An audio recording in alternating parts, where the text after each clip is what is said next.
Welcome to PS VGR news.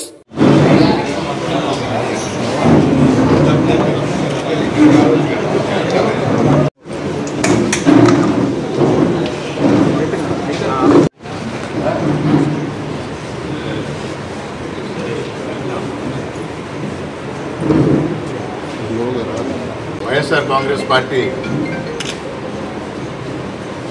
ప్రజల తరఫున ప్రజల కోసం పోరాడుతుంది. అలాంటి నాయకుల మీద బురద జల్లి లేని కేసులు పెట్టి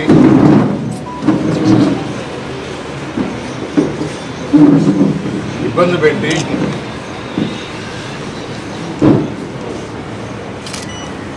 నాయకుల్ని తప్పుడు కేసుల మీద జైలుకు పంపిస్తే పార్టీ మనుగడ ఉండదు అనే ఒక దురాలోచనతో ఈ కూటమి ప్రభుత్వం, మరీ ముఖ్యంగా తెలుగుదేశం ప్రభుత్వం పనిచేస్తుంది.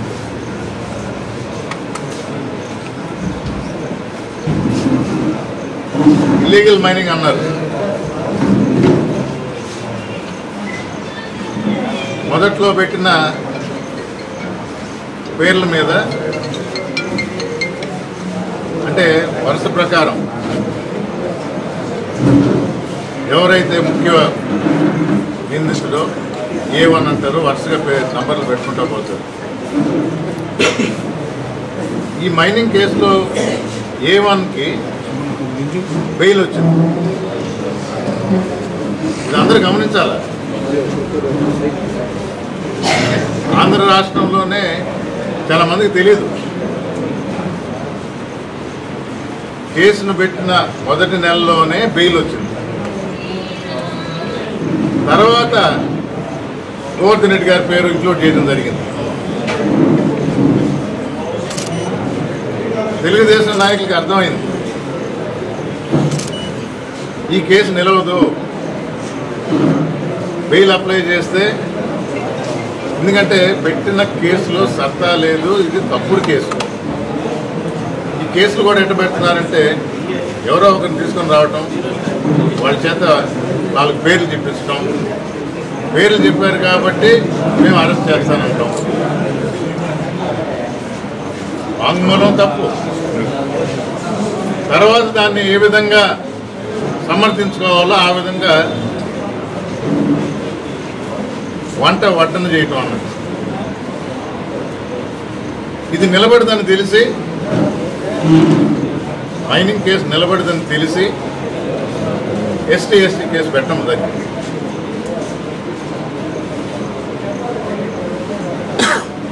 వేరేగా ఎందుకు పెట్టారు?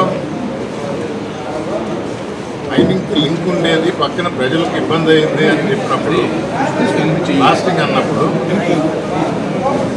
అదొక కేసు ఒకటి పెట్టారు. అంటే అసలు మైనింగ్ అని వార్తల్లో చెప్పినా కేసు నిలబడదు అని అదనంగా వేరే కేసులు అవి కూడా నిలబడవు.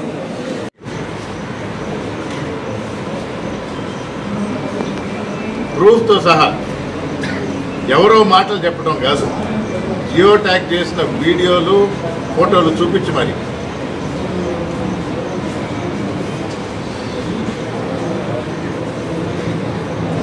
ఆరోపణల మీద గోవర్ధన్ రెడ్డి గారిని అరెస్ట్ చేస్తారు. ఈరోజు జరుగుతున్న వాస్తవాలు తెలియజేస్తే పట్టించుకోవటం లేదు. ఆంధ్ర రాష్ట్ర ప్రజలందరూ చూస్తూ ఉంటారు, గమనిస్తున్నారు. మా మీద, మా నాయకుల మీద, మా క్యాడర్ మీద ఇలాంటి తప్పుడు కేసులు ఎన్నో పెడతా ఉంటారు, ఇబ్బందులు చేస్తూ ఉంటారు. తెలుగుదేశం ప్రభుత్వం తగిన మూల్యం చెల్లించుకోక తప్పదు. ఆఫీసర్లను బెదిరిస్తున్నారు సంతకాలు పెట్టమని, ఆఫీసర్లు వెనకడిగేస్తున్నారు. ప్రతి దానికి మాకు రుజువులు ఉన్నాయి. మీ ద్వారానే తెలియజేస్తాం ప్రజలకి.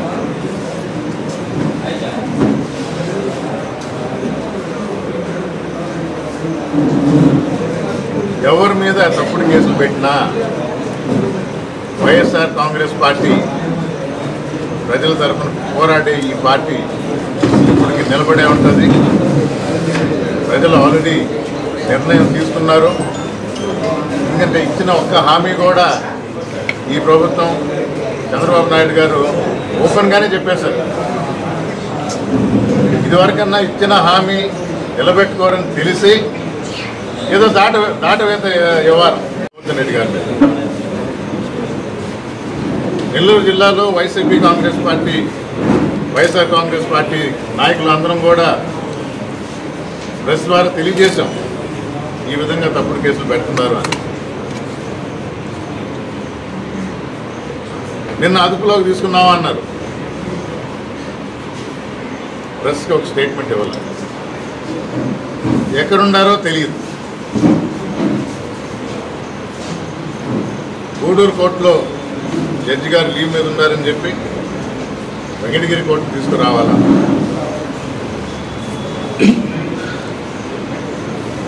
నాలుగు గంటలకి హాస్పిటల్ విజిట్ అయిపోయిందే అన్నారు. కాలయాపన ఎందుకు చేస్తున్నారు? కొత్త సృష్టించి లేని ఆరోపణలు, సంతకాలు తీసుకోవటం. ఈ ప్రభుత్వం ఈ రెడ్ బుక్ పాలన అన్నారే, అది పరాకాష్ఠకు జరుగుతుంది. ఎంత అరాచకం అంటే వైఎస్ఆర్ కాంగ్రెస్ పార్టీ తరఫున ఈరోజు సైదాపురంలో ఇల్లీగల్ మైనింగ్ జరుగుతుంది, బ్లాస్టింగ్ జరుగుతుంది. అక్కడ ప్రజలు భయభ్రాంతులు లోనై ఉన్నారు. వీడియోలు, ఫోటోలు, జియో ట్యాగ్స్ చేసి మరీ కలెక్టర్ గారికి ఇచ్చాం, ఎస్పీ గారికి ఇచ్చాం. మొన్న ఢిల్లీకి వెళ్ళి, అంటే ఇప్పుడు ఇది మేజర్ మినరల్ అయింది కాబట్టి ఢిల్లీకి వెళ్ళి గాలికి నేను చెయ్యలేను, మన జీడిపి వృద్ధి చెందితే అంటే 2047కి అప్పుడు ఆలోచిస్తాను. ప్రతి విషయం ప్రజలు గమనిస్తూ ఉంటారు. ఇలాంటి అరాచకాలు ఆపాలి. ఇలాంటి దుర్మార్గపు అరెస్టులు దీన్ని ఖండిస్తూ వైఎస్ఆర్ కాంగ్రెస్ పార్టీ ప్రజల తరఫున మా నాయకుడు గోవర్ధన్ రెడ్డి తరఫున మేము ఉంటామని తెలియజేసుకుంటాం. గోవర్ధన్ రెడ్డి గారిని ఒక అక్రమ కేసులో నిర్బంధించినారు అన్న విషయాన్ని మీరందరూ కూడా గమనించే ఉంటారు. నెల్లూరు జిల్లాకు సంబంధించి అయితే ఇదొక అత్యంత దురదృష్టమైనటువంటి రోజు అని కూడా చెప్పవచ్చు. ఎందుకంటే గతంలో ఎప్పుడు కూడా ఇట్లా ఒక మంత్రిగా పనిచేసినటువంటి వ్యక్తిని, లేదా ఒక జడ్పీ చైర్మన్గా కానీ, ఒక ఎమ్మెల్యేలుగా కానీ పనిచేసినటువంటి వ్యక్తుల్ని అరెస్ట్ చేసినటువంటిది, అంటే కేవలం ఒక నిరాధారమైనటువంటి ఆరోపణలతో ఎలాంటి సంబంధం లేనటువంటి ఒక కేసులో అరెస్ట్ చేసి నిర్బంధించి జైల్లో పెట్టడం అన్నది నెల్లూరు జిల్లా చరిత్రలో ఎప్పుడు కూడా చూడలే. అందరూ కూడా ఇక్కడ ఉన్నటువంటి ప్రతి ఒక్కరు కూడా కొంత సెన్సిటివ్గా ఉండేవాళ్ళు. ఇలాంటి రాజకీయాలను ఎప్పుడు కూడా ఈ కక్షలు, కార్పణ్యాలు ఎప్పుడు కూడా చూడలేదు. మరి ఈరోజు మనం చూస్తూ ఉన్నాం, ఏంటి గోవర్ధన్ రెడ్డి గారి మీద జరిగినటువంటి కేసు. అది ఎప్పుడో 2023లో ఒక 2 months అక్కడ ఒక మైనింగ్ జరిగింది అన్న ఆరోపణ. అది ఆ రోజుల్లోనే దాని మీద ఎంక్వైరీ కూడా చేయడం జరిగింది.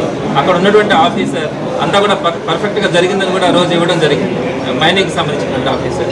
మళ్ళీ అదే ఆఫీసర్ దగ్గర మళ్ళీ ఈరోజు మళ్ళీ కేసు పెట్టించి ఒక 3 మీద A1, A2, A3 మీద కేసు ఎఫ్ఐఆర్ చేయడం కూడా జరిగింది. ఇందాక రామ్ కుమార్ అని చెప్పినట్టు ఆ కేసులో వర్క్ లేక, ఆ కేసులో సరిపోదన్నట్టుగా అందులో ఉన్నటువంటి వారందరికీ కూడా యాంటిసిపేటరీ బెయిల్ వస్తూ ఉంటే, అందులో ఉన్నటువంటి ఒక వ్యక్తి దగ్గర కన్ఫెషన్ స్టేట్మెంట్ ఒకటి తీసుకొని ఆ కన్ఫెషన్ స్టేట్మెంట్లో గోవర్ధన్ రెడ్డి గారి పేరుని యాడ్ చేసి, గోవర్ధన్ రెడ్డి గారి పేరుని యాడ్ చేసిన తర్వాత దాంట్లో ఉన్నటువంటి సెక్షన్స్ అన్నిటి కూడా మార్పు చేయడం. అంటే SC/ST కేసు కానీ, అలానే జిలిటన్ స్టిక్స్ని బ్లాస్టింగ్ కోసం వాడారు అంటే అదొక విద్రోహ చర్యలాగా ఆ బ్లాస్టింగ్స్ను వాడుతూ ఉన్నారు అన్న ఆలోచనతో దానికి సంబంధించినటువంటి సెక్షన్స్ని కానీ వీటన్నింటినీ కూడా యాడ్ చేసి ఎటువంటి పరిస్థితుల్లో బెయిల్ రాకుండా చేయాలన్న ఒక దుర్మార్గమైనటువంటి ఆలోచనతో ఈరోజు గోవర్ధన్ రెడ్డి గారిని నిర్బంధించాలన్న ఆలోచనతో ముందుకెళ్ళడం కూడా జరిగింది. అయితే దీనికి సంబంధించి గోవర్ధన్ రెడ్డి గారు మొదటి నుంచి కూడా మేము కూడా ఒకటే చెప్పాం, యాంటిసిపేటరీ బెయిల్ అప్లై చేయడానికి ప్రతి మనిషి కూడా ఒక రైట్ ఉంటుంది. సో యాంటిసిపేటరీ బెయిల్ తీసుకుని అంటే విచారణకు రామని మేమేం చెప్పట్లేదు, కానీ విచారణ పేరుతో వీళ్ళు రప్పించి అంటే అక్కడ ఏం లేదు, గోవర్ధన్ రెడ్డి గారు మైనింగ్ చేసింది కానీ గోవర్ధన్ రెడ్డి గారు సంతకం పెట్టి ఆ మైనింగ్ పర్మిషన్స్ ఇవ్వడం కానీ ఇలాంటి ఏ విధమైనటువంటి గోవర్ధన్ రెడ్డి గారికి సంబంధం లేదు. కేవలం గోవర్ధన్ రెడ్డి గారు ఆ రోజు అక్కడ ఒక ఎమ్మెల్యేగా మాత్రమే ఉన్నారు. ఆ ఎమ్మెల్యేగా ఉన్నప్పుడు ఆ నియోజకవర్గ పరిధిలో ఒక మైనింగ్ జరిగింది అని అనేది వీళ్ళు చేస్తున్నటువంటి ఆరోపణ.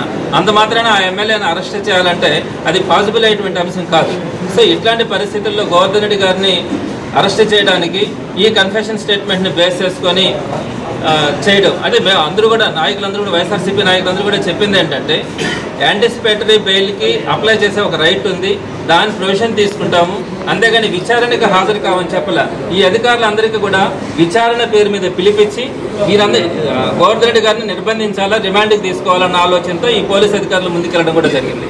యాంటిసిపేటరీ బెయిల్ వచ్చిన తర్వాత తప్పకుండా పోలీసులకు సహకరించడం కానీ పోలీసులు విచారణకు హాజరు కావడం కానీ జరుగుతుందని గోవర్ధన్ రెడ్డి గారు కానీ మేమంతా కూడా చెప్పడం కూడా జరిగింది. అయితే దానికి సంబంధించి ఆ యాంటిసిపేటరీ బెయిల్ని అడ్డుకోవడానికి అన్ని విధాలుగా విధాలుగా పోలీసు అధికారులు కూడా ప్రయత్నించడం జరిగింది. ఈ రోజుకి కూడా హైకోర్టులో పెండింగ్లోనే ఉంది. ఈ క్రమంలో ఈ సుమారుగా 50-55 రోజులు గడుస్తూ ఉంది. ఈ టైంలో సుమారుగా రేపు జూన్ 4వ తేదీన ఈ కూటమి ప్రభుత్వం వచ్చి 1 సంవత్సరం పూర్తవుతా ఉంది. సంవత్సరం పూర్తయిన తర్వాత వాళ్ళు దానికి సంబంధించినటువంటి సెలబ్రేషన్స్ చేసుకోవడానికి ముందుకెళ్తా ఉన్నారు. జగన్మోహన్ రెడ్డి గారు ఒకటే చెప్పారు, ఈ సంవత్సరం రోజుల్లో కూటమి చెప్పినటువంటి ఒక్క హామీని కూడా నెరవేర్చాల. మీ అందరికీ కూడా తెలుసు ఈరోజు ప్రజలు ఎంత అసహించుకుంటా ఉన్నారో. ఏదైతే వీళ్ళు చెప్పినటువంటి హామీలు ఒక్కటి కూడా నెరవేర్చక ఈరోజు తెలుగుదేశం పార్టీ నాయకులు కనుక రోడ్డు మీదకి వస్తే చొక్కాలు పట్టుకునే పరిస్థితి ఈరోజు ప్రతి సామాన్యుడు కూడా ముందుకు వచ్చే పరిస్థితి కనపడతా ఉంది. ఈ సందర్భంలో జగన్మోహన్ రెడ్డి గారు జూన్ 4వ తారీఖున వెన్నుపోటు దినంగా ప్రజలందరూ కూడా దీన్ని తెలుగుదేశం నాయకులను ప్రశ్నించాలా అన్న ఆలోచనతో దాన్ని వెన్నుపోటు దినంగా ఆ రోజు చేయమని కూడా చెప్పడం జరిగింది.